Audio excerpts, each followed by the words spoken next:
SCP-1043 Object Class Euclid. Special Containment Procedures. SCP-1043 is to be held within a containment room in Storage Unit 9 at Site-33. The air humidity within the containment unit should not exceed 5% to prevent devaluation of SCP-1043, as well as a potential containment breach. Experimentation on SCP-1043 requires approval of Level 3 personnel due to limited amount available. Uncontained instances of SCP-1043-1 are to be left to proceed to completion. A mobile perimeter is to be established around them to prevent public exposure.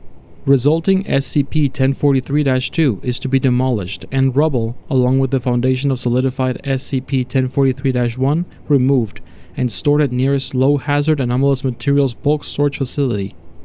Correction. Previous paragraph no longer valid. A mobile perimeter is to be established around uncontained instances of SCP-1043-1 for the purposes of monitoring. If the emergence of SCP-1043-2 does not resemble any of the forms described in Addendum 1043-1, the area extending to a radius of at least 200 meters from the edge of SCP-1043-1 in question is to be evacuated, and Procedure 28 Surtur applied.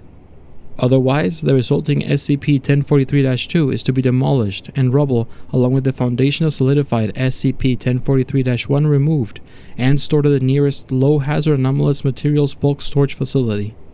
Description: SCP-1043 refers to approximately 134 sacks labeled Molossus Mark III and numbers 1 to 5 in large red lettering. On the lower right corner of each sack is a green stamp detailing a winged arm holding a hammer and the designation Apollodorus Construction Combine.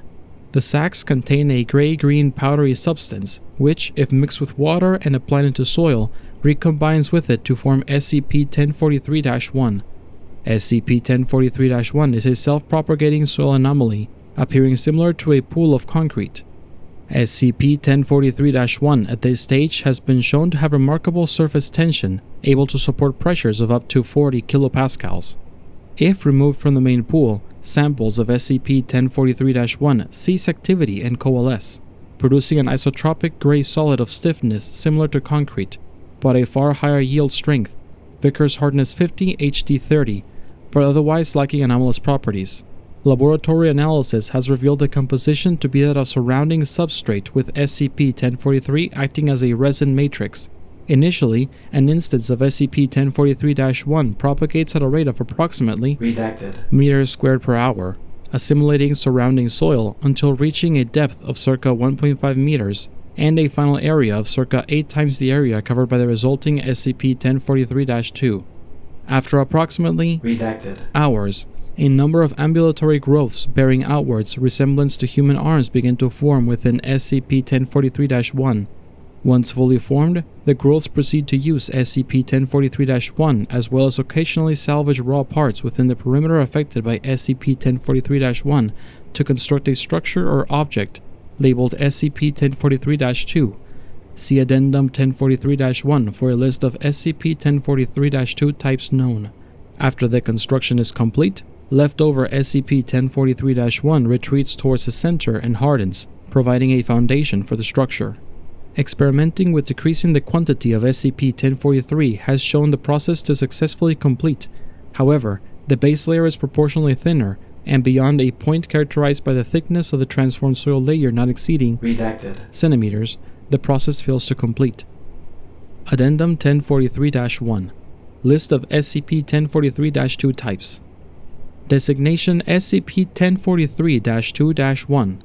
Appearance: a smooth-walled rectangular building of base circa 30 by 20 meters and height of circa 10 meters. The interior divides into 2 floors containing 41 identical rooms and one about twice the size. The smaller room's walls and floor contain a number of protrusions bearing outwards resemblance to shelves, bedding, and a table. The larger room's floor contains several holes circa 25 centimeters in diameter, which terminate below the structure's base. The microstructure of most surfaces has been found to physically interfere with germ growth. Designation SCP-1043-2-2. Appearance: a semicircular dome approximately 16 meters in radius, with decorative elements resembling the architecture of Mussolini-era Italy. There are 4 entrances located 90 degrees apart. The interior contains a raised podium and approximately 500 irregularly arranged seating places connected via stairs. The internal walls and roof curve considerably and contain a large number of structural features. Analysis has shown the structure to possess excellent auditory properties. Incident 1043-1 on Redacted. 2000. Redacted. Members of MTF Chi-4, the Brick Breakers, were dispatched to a supposed instance of SCP-836 infestation in Redacted. Canada. However, on-site assessment has shown this to be an uncharacteristic instance of SCP-1043, spreading rapidly in an approximately 10 cm deep layer and repurposing material within its perimeter to repeatedly construct what had appeared to be several sections of a statue, and fuse them in a seemingly random arrangement, forming a mound approximately Redacted. meters in diameter. Procedure 28 Sorter, used upon operative approval by Dr. Redacted. was shown successful in halting SCP-43-1 activity.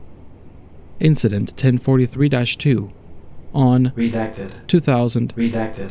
A raid on the Redacted. a coffee shop suspected to serve as a cover for Are We Cool Yet activity related to the spreading of SCP Redacted. as a part of the recent We Are the 99 Bottles campaign. Among the items procured was a moleskin notebook containing sketches resembling SCP-1043-1 and detailed drawings of structures resembling SCP-1018, SCP, Redacted. as well as objects of seemingly impossible geometry. The drawings are dimensioned and surrounded by stenographic markings, a number of yet undeciphered symbols, as well as arbitrary content such as stylized sketches of common objects, and a drawing of a nude female identified as Redacted. a freelance writer frequenting the same establishment. The notebook contains a number of fingerprint marks which have been determined to consist of SCP-1043 powder. Page 23 of the notebook shows a crossed-out drawing with the features similar to the structure encountered by MTF Chi-4 during Incident 1043-1. It is followed by a number of calculations, ending with A equals 43.2, unknown symbol, asterisk asterisk, 2I, hell yeah, underlined twice. Scanned copies of the notebook's contents are available to personnel with 2-1043 clearance.